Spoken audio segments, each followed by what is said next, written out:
Good evening, everyone. I'm Storm Team Chief Meteorologist Steve Weagle. I want to keep you up to date on this tropical storm as it moves across Florida. We still have some heavy rainfall.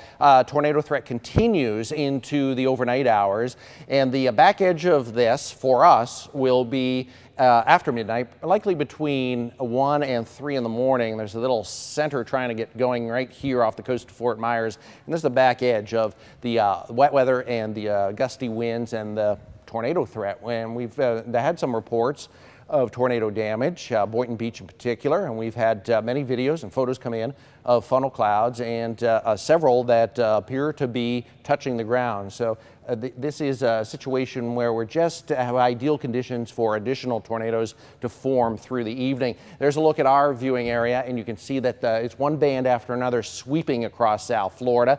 There's that little spin that's trying to get going right now, just off the coast of Fort Myers. But the center, the hurricane center of circulation is just off the north coast of Cuba around Havana. Either way, it doesn't really matter for us. We're still looking at torrential downpours through the evening, likely tapering off between 1 and 3 in the morning. And we also have, of course, that tornado threat, street flooding possible, 2 to 4 inches of rain likely.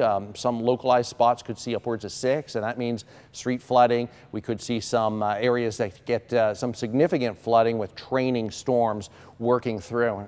There's a look at northern Palm Beach County. You can see some very heavy rainfall, and then it tapers off a little bit. I want to show you the latest track here. It actually has been adjusted north at 5 p.m., cutting across South Florida and then up the east coast after that. Even though the track is north, again, it doesn't really change our weather situation much because we still are dealing with heavy rainfall and some gusty winds in the storm cells. The worst weather with this is actually on the south side, and we're not going to be dealing with any of that at all.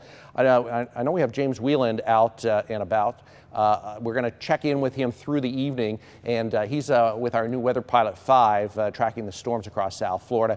So we'll check in with him a little bit later. Now back to regular programming.